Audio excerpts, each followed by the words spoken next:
Hi, welcome back to Future Fast. And once again, we have Anand with us. And for those of you who are here for the first time, we have a part where he shares his journey with us.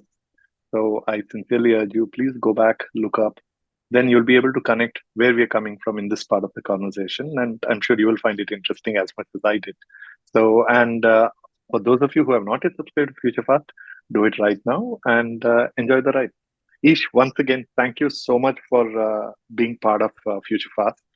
And I know you have different facets to your life. So I want to first start with what is it that you're busy with currently in terms of your business? Good morning, Raju, and it's once again a pleasure to be back on Future Fast. Always lovely speaking with you. Thank you very much for having me over. And My pleasure. It's incredible.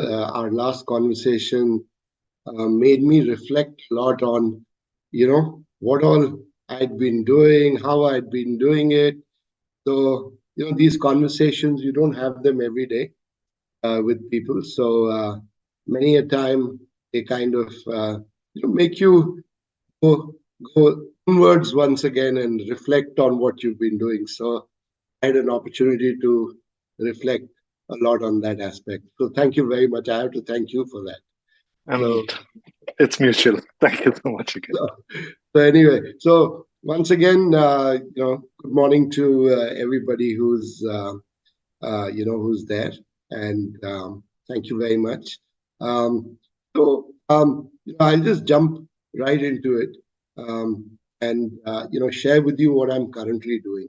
I think it's I've got very clear areas of focus currently, and I think our whatever business we do or whatever activity we conduct has a focus on trying to build a bridge between India and the Asian subcontinent, Middle East and Africa.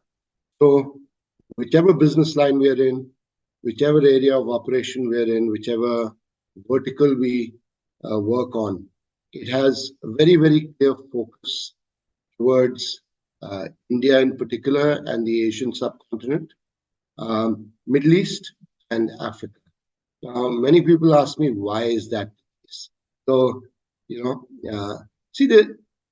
about 50 to 60% of the world's population is there between these three areas, India, Middle East, and Africa.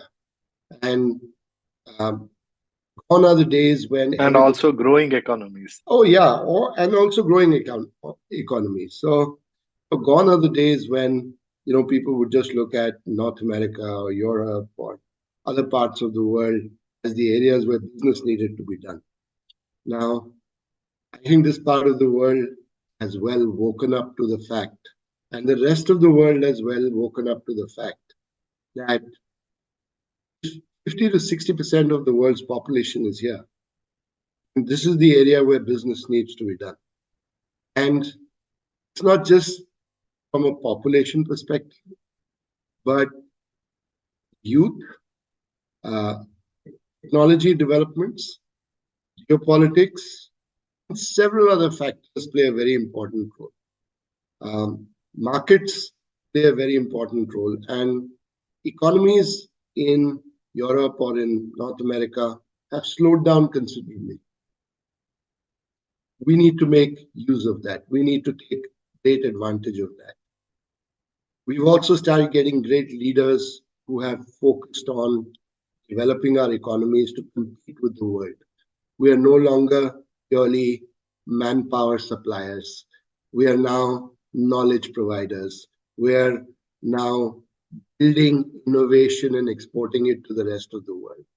So, our focus has been, let's look at problems that exist in our three parts of the world, because essentially, if you really look at history, naturally we are the same. The problems that exist in our areas have a lot of similarity, and the solutions that come out are many times also quite similar. So there's a tremendous amount of potential to collaborate, to ensure that our markets become common and to ensure that we are able to support each other in various areas. In addition to that, I think geographically, if you really look at it also, all three regions are in extreme close proximity. Sure. Ish, just getting first, if you set the context, then we go here. It'll be easy. Yeah. So, so I think, that's the, the perspective is let us do this particular aspect of, geographically being close and what we do in these three areas. The first and foremost thing that we focus on is more on trying to set up a financial inclusion and education ecosystem, because all our economies have had a problem of being underserved from a financial inclusion and education perspective.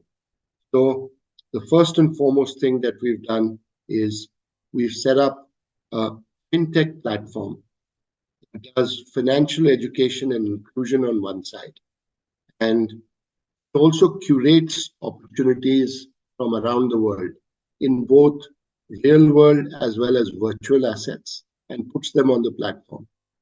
Now, this particular platform has collaborators that we brought in from around the world. So it's not just us who operates it. What we focused on is trying to aggregate demand and supply as much as possible. Because while there are people doing great things with products, a lot of them find it extremely difficult to try and do the aggregation of demand and supply. Our focus has been to bring in the demand and supply aggregation perspective of these particular assets and of financial inclusion and education. Now, while we do this, we also try and make sure that we make it as democratic as possible. It doesn't necessarily mean that only an HNI or an ultra HNI invests in some of the products and services that we put on the platform. So we've got various segments. We try and ensure that our investments that we bring onto the platform start off as low as $100, and that's the real pull. If you want to look at democratizing it and getting in as many people on the platform as possible. So is that some kind of a crowdfunding platform? How exactly does that work? Look, it is partly a crowdfunding platform. Okay. But it's not necessarily a crowdfunding platform. It varies between fractional ownership of assets, okay, crowdfunding, and various other aspects of technology that have been brought into the ecosystem now. So there's a tokenization element, there's a crowdfunding element, and there's a fractional ownership element. So we combine these three and wonderful. We put these on the platform. Like I said, we've actually got partners around the world who specialize in different areas of these operations. This business is not done in India right now, right? This is right now. Okay, it's right now. It's in Middle East. Yeah, it's headquartered out of the Middle East. Okay. Because of the various regulations, the laws that support such an operation. India has gray areas in terms of the regulation in these areas of operation. So we've chosen to house it in the Middle East and operate it from there. We have people from India, NRIs, etc., who have chosen to invest on the platform, who've chosen to make use of the services. Because, at the end of the day, it's borderless, it's virtual. Correct. So, but the RWs or the real world assets come from which region? Real world assets come from as far as North America, Europe, parts of Africa, Australasia, and the Middle East. Wow. So you actually have local partners in each of those regions who manage the assets. Absolutely. Okay. Absolutely. Okay. So we have, And not India, is it? No Indian project on it? we are Okay. onboarding Indian projects now. We're Okay. focusing on areas of, interest like vacation homes. Vacation Right. homes are in great demand in the Indian subcontinent now. Mm-hmm. We're focusing on areas of interest like logistics and warehousing. Um, Okay. a But lot of how do you facilitating settlement here? India, I mean, it's little complicated, but outside, how does the settlement work? If somebody invests in a asset in Europe or North America, yeah. how does the So Indians are allowed to invest in certain categories of assets and in certain instruments outside the country to their LRS account. And the LRS accounts give them a leeway of close to 250,000 US dollars a year to make investments. okay, Now, that is done through your regular banking channel. So correct? if I hold a bank account, I can justify my income sources, etc. I can invest up to 250,000 US dollars a year. But And is the tokenized investment is within this bracket or is it outside of this? all within one bracket. Oh, okay. Yeah, it's all within one bracket. Hmm. So there are certain categories which are very, very clearly laid down by the Reserve Bank of India, Okay. and those regulations are clear. Um, those regulations are changing as we go by. There are taxation elements, etc., that Hmm.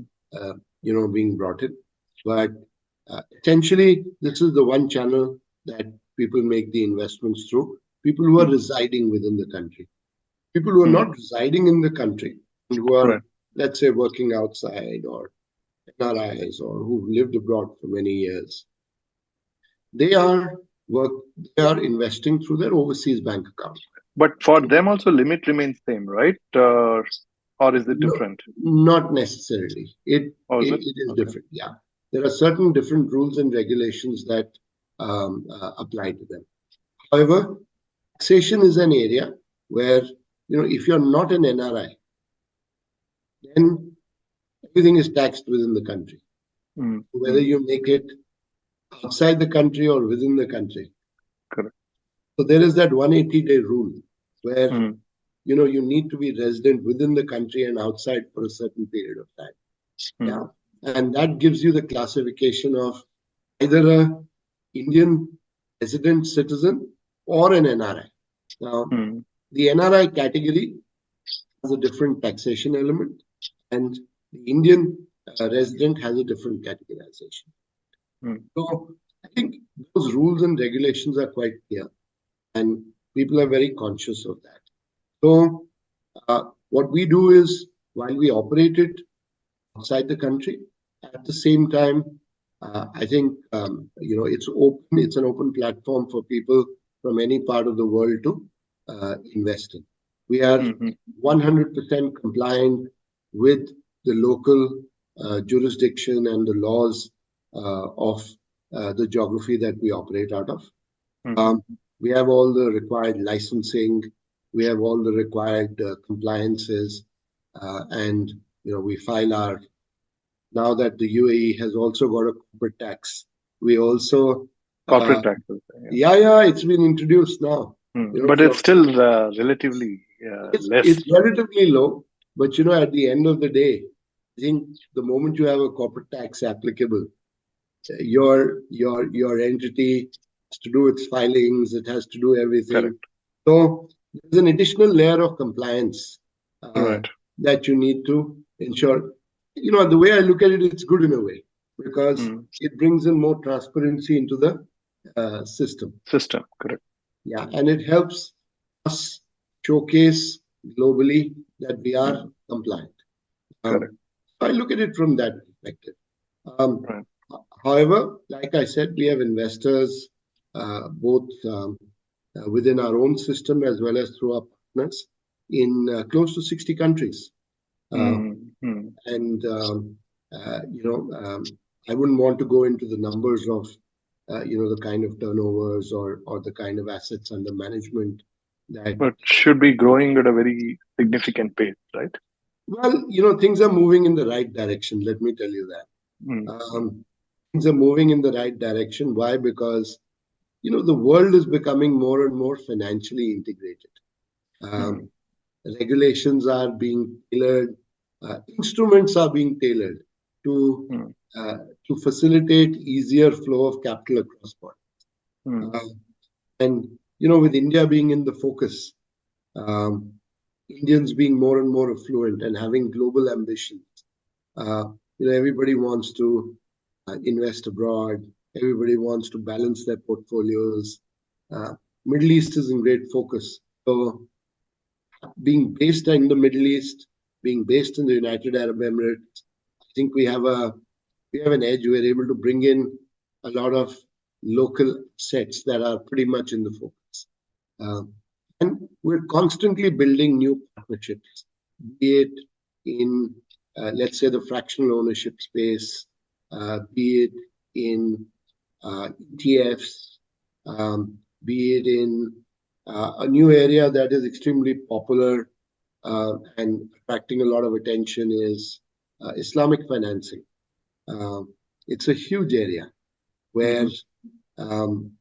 where a lot of the diaspora, the Islamic diaspora across the world, is bringing in funds into uh, instruments that are compliant from an Islamic financing perspective. Right, right. There are different regulations that apply to Islamic finance. So, we have tie-ups in that space. So it's pretty diversified. It's pretty diversified. We do, a little bit of um, with European partners and North American Mm, partners. We work a little in the crypto space.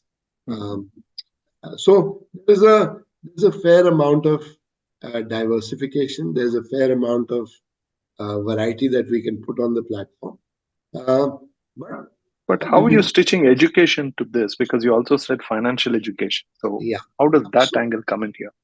how the platform actually works is um, you first bring in people, expose them to the various instruments that are now available or the opportunities that are available in the market. And um, we run training programs, webinars. We have a product called Wealth University. Uh, and this is run by our partners out of the UK, who we've been working with for probably over the last 2.5 years, 3 years. And um, Wealth University curates programs on investment opportunities from around the world. It talks about economy, it talks about training you to be a good investor, not just in one geography, but in diversified geographies. We bring in experts from around the world. So we've had some very, very prominent names, come onto the platform and speak. Um, and we run structured programs. We also help build communities. So Okay. we will build communities, let's say, for real estate investments or for fractional ownership or for crypto or for ETFs or for commodities or for uh, gold or for green energy. And we bring people together to help them exchange knowledge and help them talk to each other and get to know each other in different parts of the world. So people in a collaborative mode, they um, uh, exchange not just the knowledge but also opportunities that exist.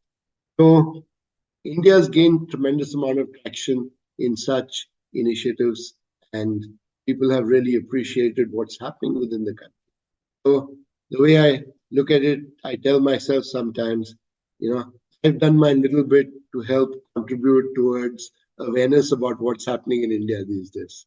So, makes you feel happy, but it also helps build a portfolio for us to open up to global investors in the future. We're also looking at, in the future, we're also looking at trying to Getting see into equity investments, is it? correct how we can Okay. build some sort of relationship within Mm, mm, jurisdictions like the city, to bring in overseas investments into the country. Wonderful. But Yeah, you have also been a speaker across various startup forums as well, apart from the Web3 yeah, activities. yeah. So, is your startup uh, efforts and MSME efforts are uh, how much beyond the speaking? What are you doing there in that ecosystem? Yeah. So I think when my journey started in the entrepreneurship space, it started with doing my own startup and then helping develop ecosystems. After succeeding in my first startup, you know, you naturally gravitate towards either investing in others or helping other people develop ecosystems or their own startup. I had a little bit of everything, and ultimately, I said, while I keep investing in some of my own startups, I will also help develop ecosystems. So, one of the things that we've done very, very clearly is um, while we've worked with pure play entry level startups or at the ideation stage, but our focus now more is developing a growth and scale ecosystem because that's where I believe that we can contribute tremendously. And our contribution, like I said, our focus has always been to connect our entire ecosystem, whether it's our platform or it's our startup and SME business, which is focused more towards growth and scale. Um, we will build for organizations or we will help organizations scale them across regions. This is through the network that we've created over the last 30 plus years. This is That is across Middle East, Africa, and uh, Southeast Asia, and India and Asia. India, of Yes, course. absolutely. And So any particular sector here, Ish, or we're we're sector agnostic. okay, Um, we're sector agnostic. Our focus is to look for organizations that have built some amount of traction within the Indian geography or within an mhm. African geography or within a Middle Eastern geography. So And just to define traction, would it mean it's a post-revenue company you need so that from there on you can? ideally, yes, Okay. ideally, yes. But if there is a very heavy technology focused company which has got some brilliant IPs or So patents, product etc. is ready, but ready to go to market is the minimum requirement. Absolutely, absolutely. Yeah. Uh, you know, there are thousands of startups that are at that ideation and pre-product stage. Um, we're we're saying there are a lot of great accelerators, incubators, etc., that are working with them. We don't want to get into that ecosystem. We want to do in 20, 30 companies that are in that product stage, have got some revenues, some traction, some patents, some IP, etc., which we can help them take either into a revenue stage or help double, triple, quadruple their revenues. Okay. And do it by helping them collaborated with like-minded people and organizations across regions, or help them take their technology or their products and help them look at partners or partnerships or fresh equity infusion in local regions or build similar products and services in local regions. Because Fantastic. they will then come with experience, they will then come with a background, they will come with credibility. You don't have to start the entire process all over again. I think Right. that's How does this engagement work for a venture when they come to you? How do they start? How do they first? I mean, your social handles are obviously will be available for people to follow, but do you have a process of onboarding a venture? so. So firstly, uh, we don't have a sales and marketing team. We don't believe in that. We believe that our network or our word of mouth or the platforms that we built or the platforms that we're already on should give us enough traction. Our engagements in social media, our engagements on the speaker circuit should give us enough traction that people should know us. People should know us for the work that we've already done. So referenceability. Yeah, you are a speaker literally from end to end across India, as I know, and also I'm aware of your speaking sessions in Middle East, but I don't know other parts. But this is a significant chunk. You have a significant reach. So when one reaches out to you, how do you take them to the process? If they either So, are a GTM stage or a post revenue, what is the next so, step? so there's a lot of, firstly, there's a lot of personal interaction. There Hmm. has to be chemistry that works between me or my team and the founder or the entrepreneur who's got this existing business. So Hmm. Hmm. we don't just restrict ourselves to startup. We also look at small and medium enterprises because Hmm. that's a huge chunk. Whether it's a small and medium enterprise or a startup, um, we either we have a so-called you know relationship with them where we get to know each other. We try and understand what each other's business is. I more importantly try and understand what they're doing, where they're doing, and we then brainstorm to see where we can be a good fitment for them. We don't, Hmm. we get a lot of requests, we get a lot of inquiries, but not necessarily all of them are people we can help or service. Many of them come just for a funding perspective. Okay. Um, Funding is So important. do you also take up only like an investment banker? Do you work on Yeah, that model as well? I'll touch on that just a little later. Okay. Uh, so many come just purely from a funding perspective because they think there's plenty of money lying in the Middle East, and the moment you get off a plane in Dubai, there are people waiting there with suitcases full of money Just to give you. flashing the check out saying, who Yeah, wants to take my check? yeah, but that's not the case. I must tell entrepreneurs that's definitely not the case. Um, we we really look for building a relationship. We don't take companies with us or we don't onboard companies that are not focused on a relationship.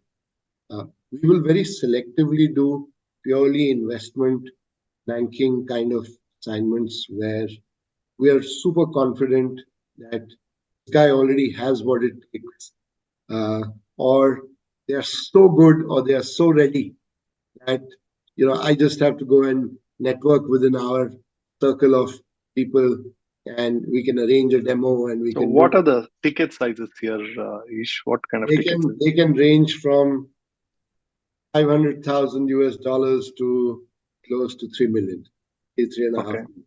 Wonderful. Um, uh, for larger ticket sizes, there's a different process. Okay. Um, we don't get into that directly ourselves. We Hmm. build a consortium. We try and Yeah, bring in other. fair. This is like a startup and SME early stage, which perfectly fits into this ticket Correct. size. Yeah, yeah. So for larger ticket sizes, we bring in You have like-minded. partners. We have partners we work with. We bring them in because there's a certain expertise that is required for that.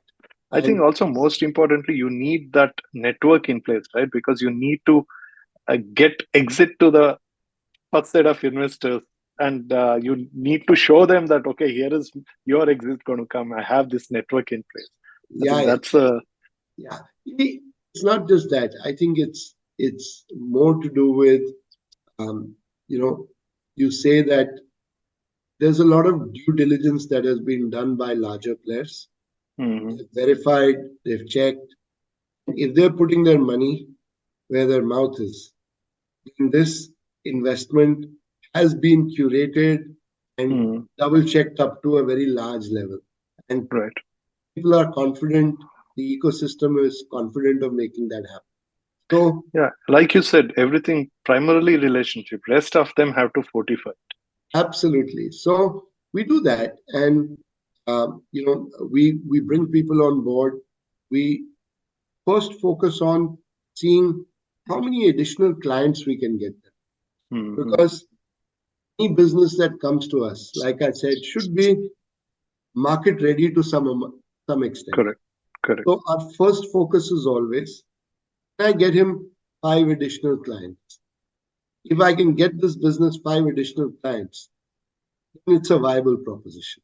But how do you engage? Is it revenue share? Is it equity, or is it a combination? Or It's a combination of all. Let me, very clearly say that, the bottom line is everybody needs cash to run their kitchens. So do we. So there has to be some revenue element. There has to be some money element in it. But with some, we engage purely on the money element. With some, we engage on a combination of fixed retainer, success fee, as well as some amount of equity. With some, we're happy to do pure equity as well as some amount of success fee. So, it's a combination of various factors. There's no one hard and fast rule. But, it also, I think a lot of it goes down to the fact that we need to assess how long it will take us to make sure that we can deliver the goods to this particular startup, or how mature we think the particular startup is to go to the market. Where the time period is longer, then obviously you have to be more patient, and that's where a little more cash is required. Cash flows are extremely important. So, so there's no one size fits all kind of approach.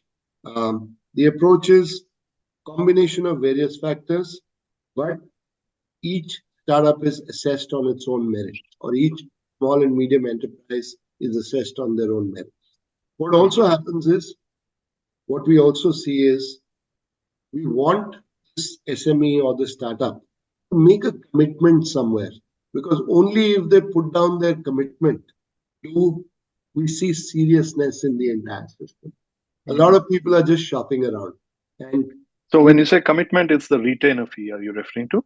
It could be a retainer fee. It could be something other than the retainer fee. It could be advances paid against success. It could be something or the other. Once again, individually assessed.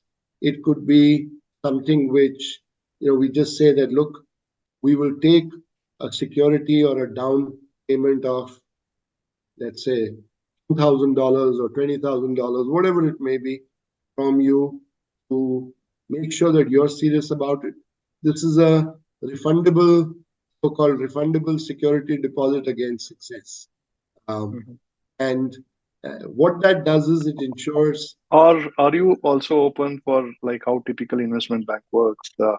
Many of them, they don't charge anything. They work purely on success fee, but they do insist on a exclusivity for a period of time, just so that within this period of time, you can't be represented by anybody else. Even if a friend reaches out to you saying, you know what, I have the investment, because of that exclusivity, you have to put me across to your investment banker to work with. So is that a model also you do, or you prefer to work only in this model?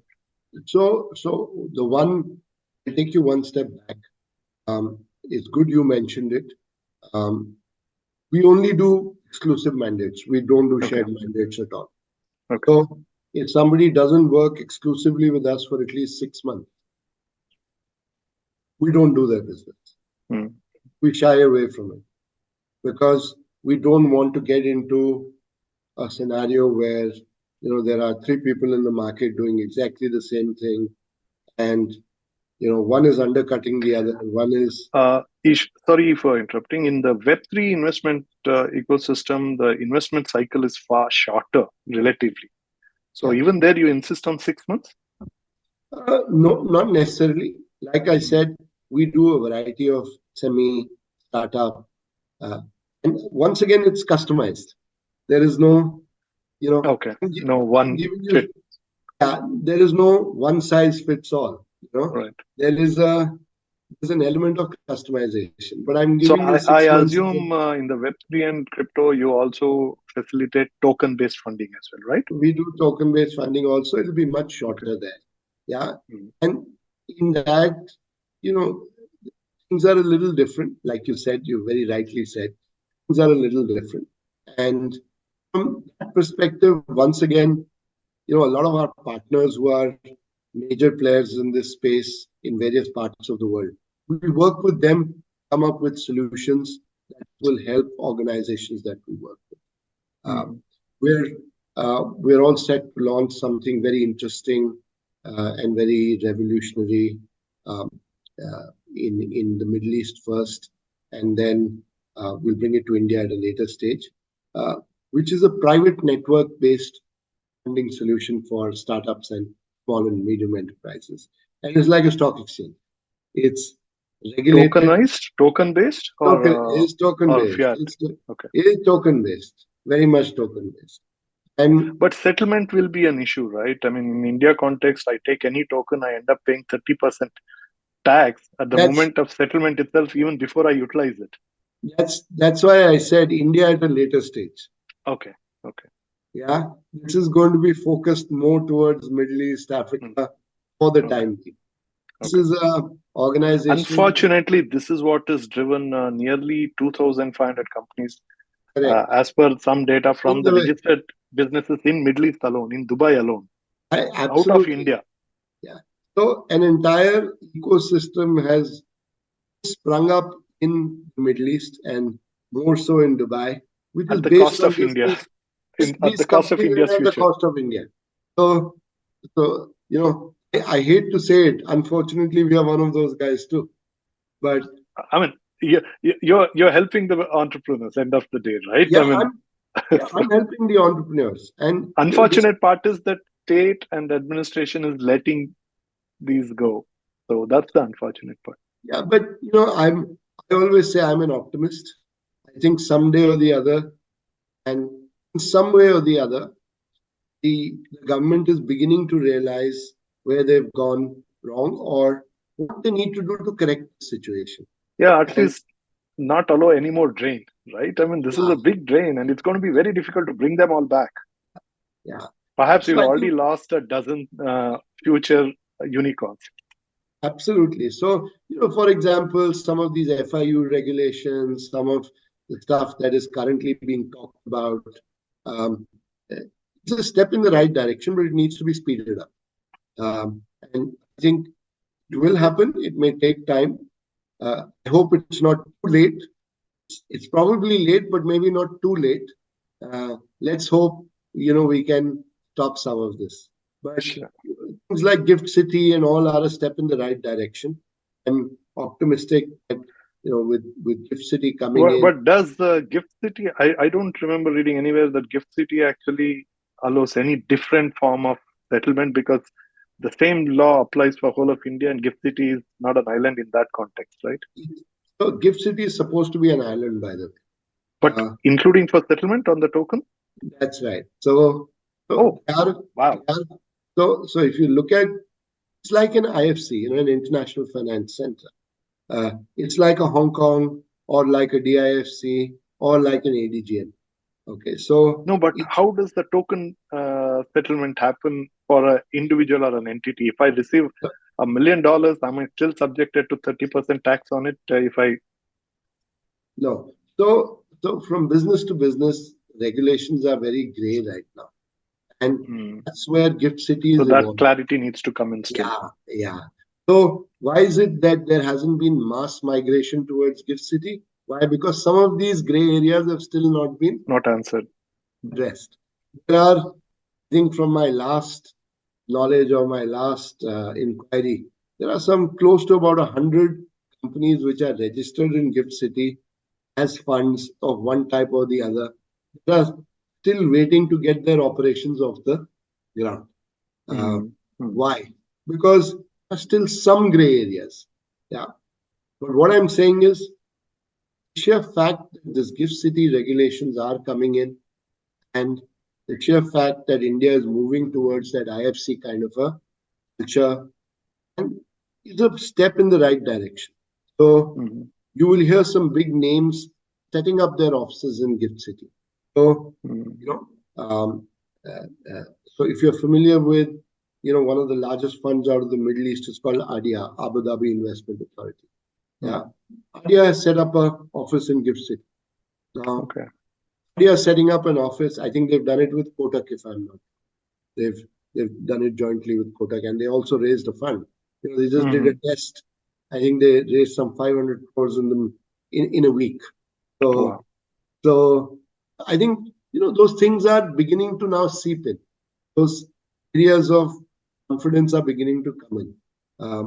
There are, if you read, I think it's today's newspaper, the first real estate tokenized is likely to come up in Gift City very soon. Mm-hmm. Okay, it's there in today's Economic Times. I, unfortunately I don't have it with me, I'll look it up. Okay. but you should look it up. So it's moving in the right direction. It's not there, but it's moving in the right direction. And I think that's what is required. If you look at, for another example, another regulation, until about a year ago, fractional ownership for real estate in India was frowned on by SEBI and RBI. That is, I think they made a move late December, right? Yeah, 2023.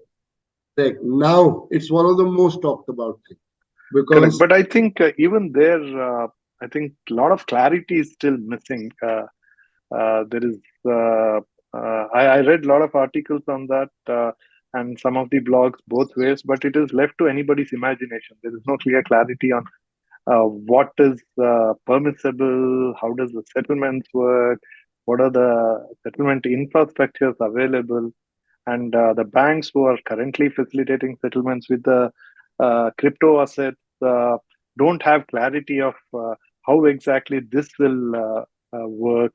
There is no proper definitions or various terminologies which eventually lead up to this. There are a lot of fundamental aspects in terms of recognition of a smart contract itself as a legally accepted thing. So a lot of these things become very necessary for doing RWA. So it's like saying that we recognize the fifth floor, but we don't no talk about recognition of the foundation at all.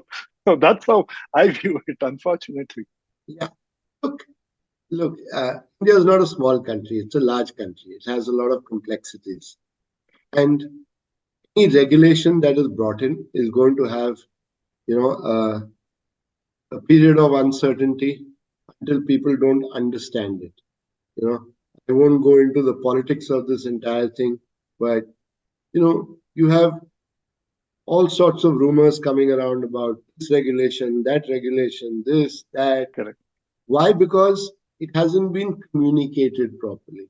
It Correct. hasn't been clarified. Now, we are a country where, think by the time the message percolates down to the guy who should know about it, or by the time clarity comes through the entire ecosystem, it takes time.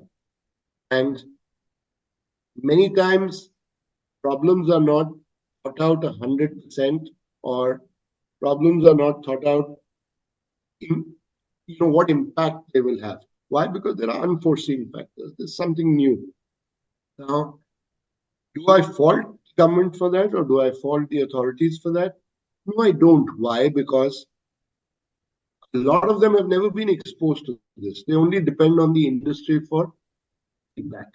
So I believe that process of structuring feedback from the industry, from people who know about it, people who've worked on this outside the country, is happening.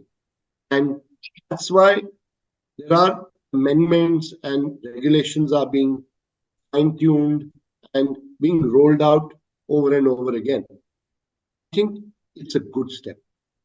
That's the bottom line. It's a step in the Wonderful. right. It's a step Direction. in the right direction. Yeah. If you don't start taking the steps, it will never happen.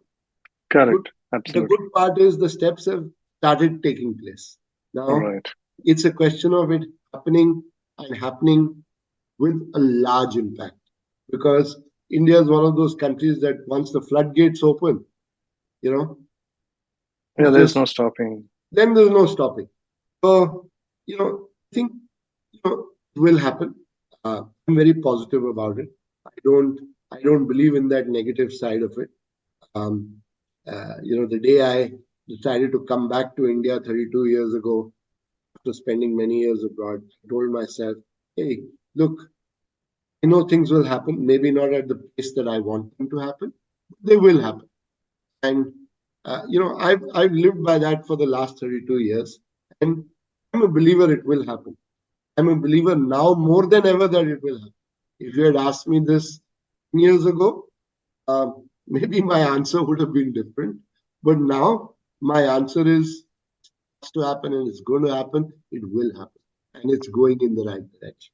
Yeah, So I also hope that soon after election there should be a lot more clarity on this there part. will be, there will be.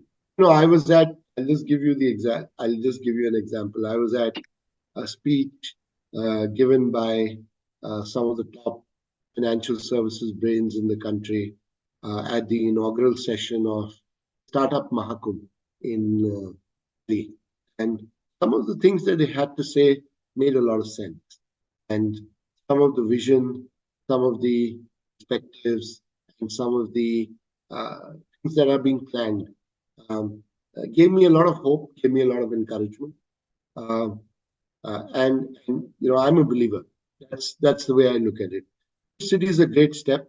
The steps towards Probably tokenization. we need at least another 5 6 gift cities across India.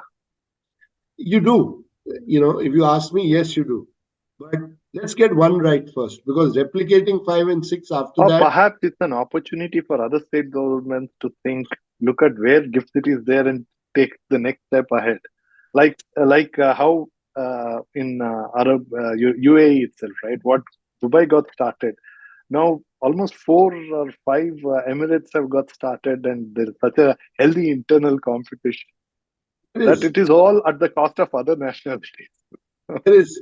But it's unfair at times to equate India with the UAE. Why? Because we call ourselves a democratic country, and Uh, that's we sometimes a great benefit, but sometimes you know I tell myself it's a curse also. Why? Because the bottom line is United Arab Emirates, It's if not democracy. Yeah. to take a decision and to implement it is not difficult. But in India, by the time you take a decision and it goes to parliament and it goes to the next house, and then it gets challenged in the Supreme Court, and the Supreme Court will take X number of years to give its decision. By that time, the entire regulation has become irrelevant. So I'm saying, it's there are positives and negatives to it, but if you look at it on the overall, I think given our complex system, I think job to bring us to number 5 in the global pecking order in terms of the economy as is and the way things are going and the way I see things within the ecosystem on a day-on-day basis. I think we are well on our way to that number 3 position very soon. And it's more importantly, if you see an Indian today, his attitude has changed. Indian today stands up there confidently today and says, I will be the boss. You know, you ask him this 10 years ago, he will say, I don't know. You tell me what is to be done, how it's to be done. How do I do this? How can I, send money abroad? Today, the Indian says, not to worry. If you want to invest in my country, it has to be done on my terms. And if I need to invest in your country, we'll still do it on my terms. You understand? Mm. So it's the difference in attitude. Indians today are a different lot. Today, when I go abroad, I'm a different guy. All right. I demand my piece of the cake. It's very simple. you know. Some more assertion is coming. Yeah, Wonderful. Well, to all the entrepreneurs and wannabe entrepreneurs, you have all the details to follow the works of Ish and also to reach him. He's extremely responsive. On any of the handles, you can reach out and uh, please take this advantage. And you know what are the possibilities that you have. It's just not access to capital, but access to market, not just across India, but geographies, that's the region. Southeast Asia, Middle Yeah, East, and Africa, which is significantly large. So please do follow. So, Ish, before we conclude this part of our podcast, I do recall you have a very active uh, conversations on the impact side. So, do you want to quickly share what are those yeah. efforts that you're doing on that side? So I always tell people, some people have the gift of the gab, many don't. Uh, Fortunately for me, the one quality that the Lord gave me was I had the gift of the gab. I was able to pick up any topic and speak on it without actually having to go and do in-depth research, because at times this human computer on top, it kind of registers conversations, it registers what happens in the space around you very well. um, I luckily had that quality, and uh, just the sheer fact that I'd worked in so many businesses. I've worked in hospitality, I've worked in education, in infrastructure, in real estate, in technology, in startups, in uh, advisory, consulting. I've done work in logistics and supply chain. I've done work in agri, in deep tech. I've run a private equity fund. Um, I, so it gave me the opportunity to, you know, so-called upgrade my knowledge on a day-on-day basis. I'm very well aware of what was happening, not just within my own ecosystem, but around the world. And having developed a contact base and a network across 5 continents, and having worked in those continents, you were aware of what was happening around the world. You were aware of what would work or what would not work. So, with that, I think one of the advantages that I always had was I was able to share my knowledge on various domestic as well as global forums. And I've done that extensively in India, in Middle East, in Africa, also in other parts of the world.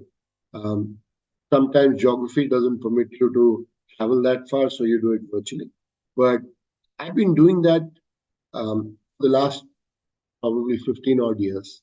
And I've spoken on forums across the world in diverse topics, starting from ESG and sustainability to real estate, construction, hospitality, uh, food, um, private equity, financing, um, uh, diversity and inclusion, um, deep tech, um, healthcare, ed tech, you name it. I've done so much of this across the last 12, 15 years that, now very, um, it's become like second nature, as we call it. So, uh, helps us also connect with potential clients of ours.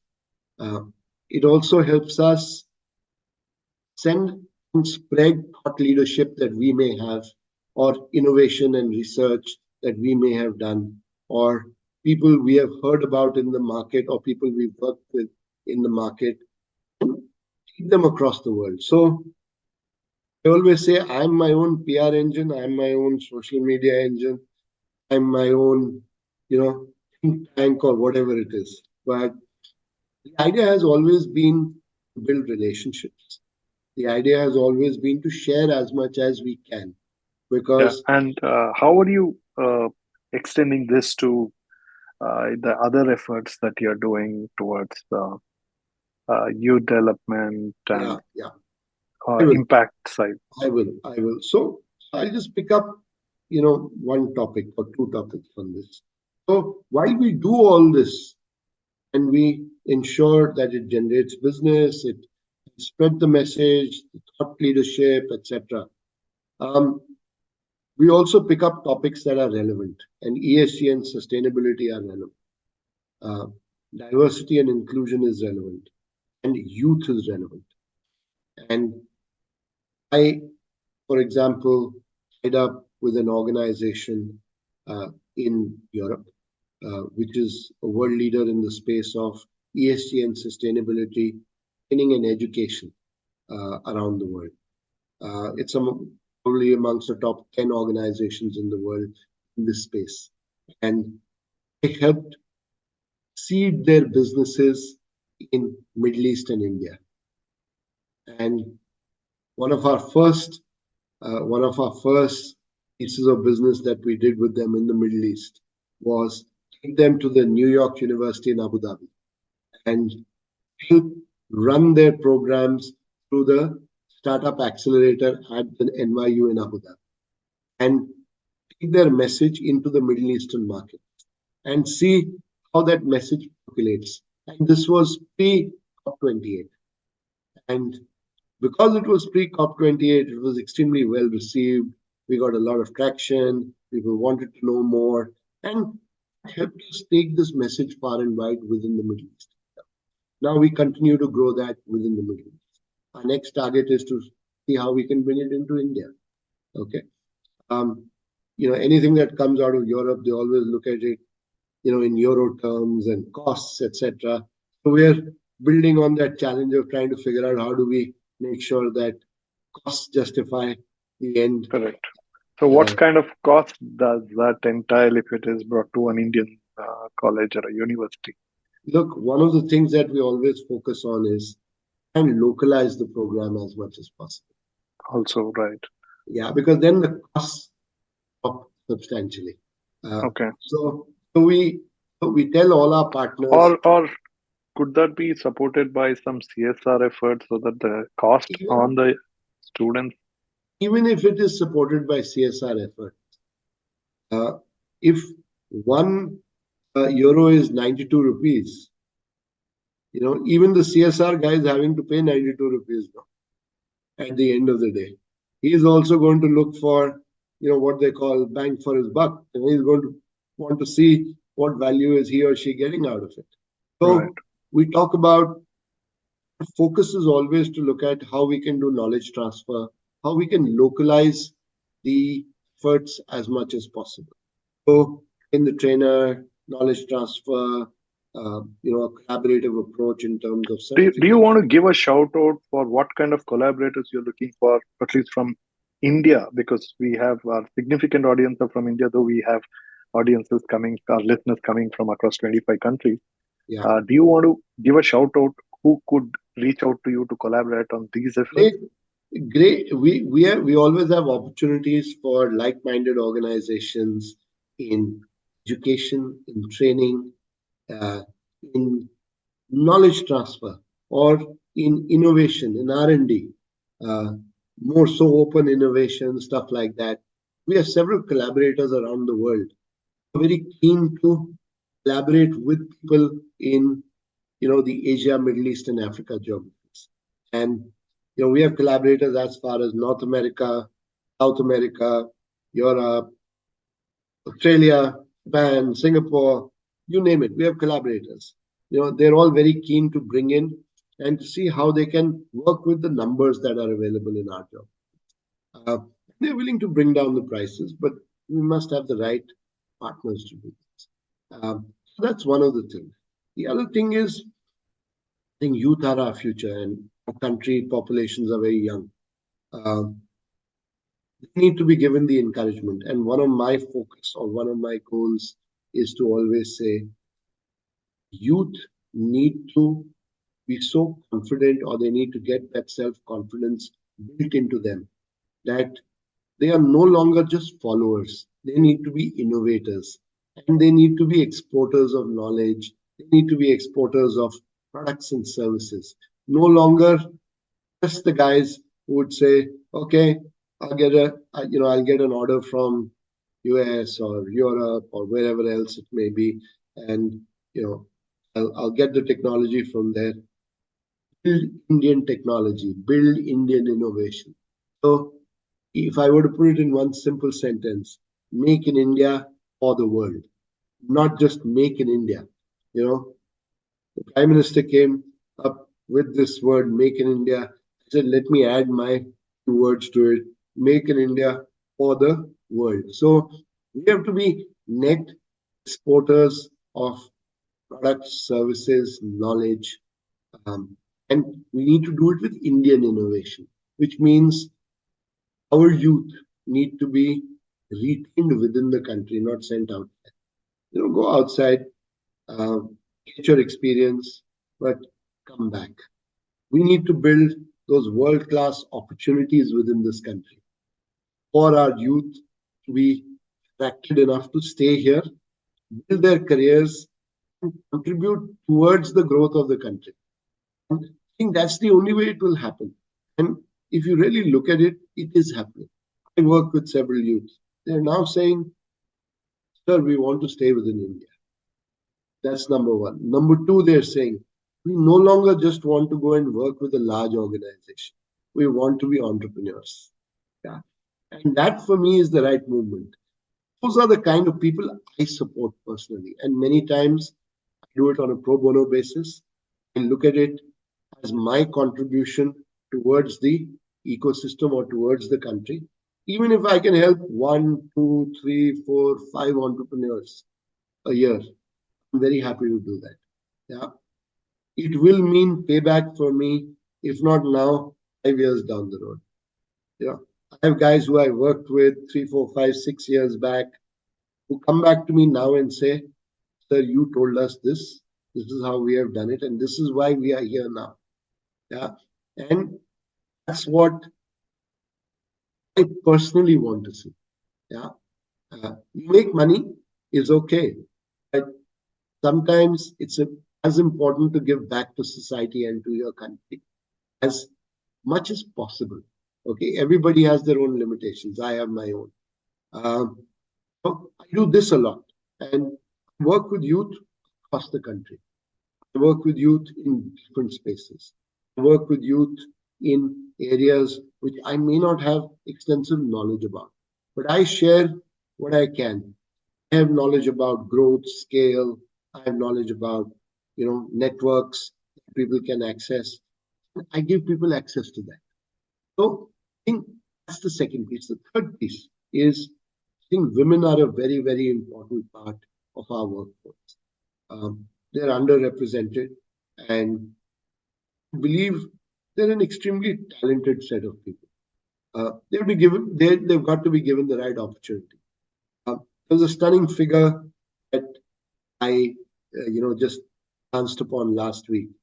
It said ROI for women-led businesses was 10.1%, and ROI for male-led businesses was only 7.4%. So if women are going out there and bringing in better results into the workplace as leaders, why is it that they should not have equal or greater representation in boardrooms? Yeah.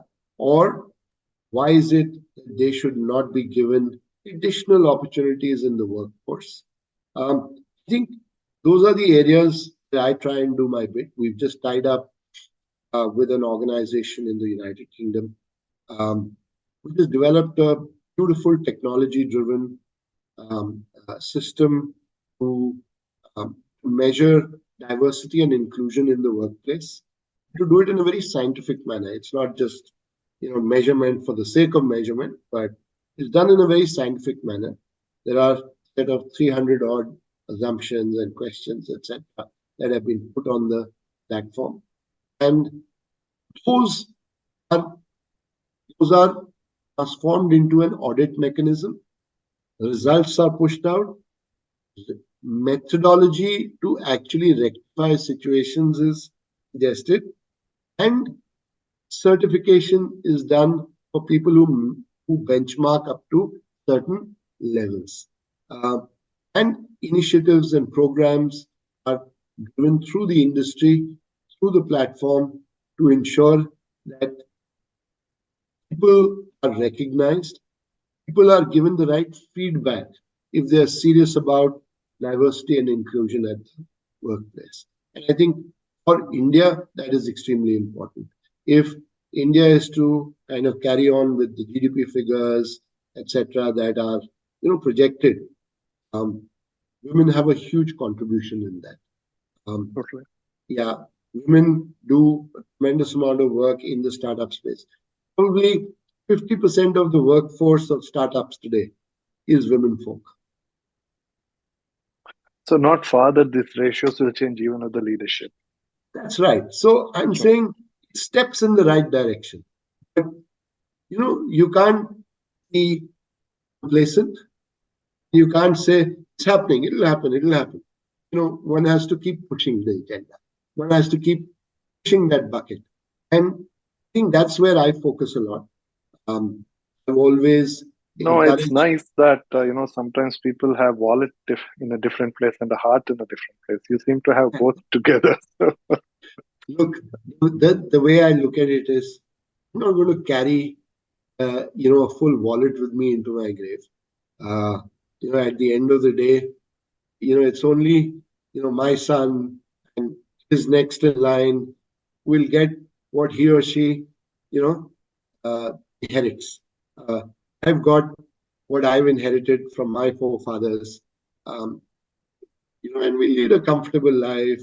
We're well respected citizens in the society. We do our little bit, both for our own society, our environment.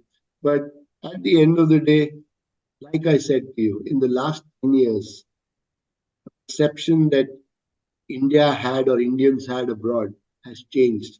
So even with me, that's no different. Today, when I sit on a meeting table or in a boardroom or in a conference with companies overseas or with my colleagues, friends, and partners overseas, I'm a different person. I'm not what I was 10, 15 years ago. Yeah, no longer, no longer subservient, no longer, you know, willing to, bend down to anything. No longer. I think as Indians, we have that to be very proud of, and that's the only way. That's the only way we will grow as an economy, as a country, and a society. So, so it's the same way. We need to we need to look after ourselves. Wonderful. Well, this is where I once again urge all the young entrepreneurs or wannabe entrepreneurs or even women entrepreneurs to reach out to Ish Anand's, uh, along with the brief coordinates are there, links are there where you can follow his work and also follow him, and you can also reach him. He's very approachable. So please, he's given you an open invitation pretty much. So he's offering to help in every possible way. So please take advantage of this. And also, please do share this with all those you think who will benefit out of this conversation and also the connect. So please do share this. And if you have not yet subscribed to Future Fast, do it now. And your feedbacks are always welcome. And also, please feel free to write to Ish Anand on those social handles right below this podcast. He does respond to them as well. So please do that. And that could be the starting point in the way you engage with him. All right. Ish, once again, thank you so much for doing what you're doing and also giving your time here. Thank you so much, Nanju. It's been a pleasure, and thank you for giving me this opportunity to share my own story and my own perspective with your audience. Um, like Nanju mentioned, I'm very, very open to conversations with, entrepreneurs, with like-minded people, or with anybody at all who needs help, who needs advice, uh, whether it's from a business perspective or purely to bounce off some thoughts, etc. I'll do what I can. I'm not, I'm not Einstein that I know everything, but whatever I know, I'll be very happy to share and share it in a very transparent manner, no strings attached. If we do business, we do business. If we don't, we remain friends. That's the way I look at it. And that's how relationships are built. So thank you very much. Once again, thanks, Nanju. It's been a pleasure. Thank you.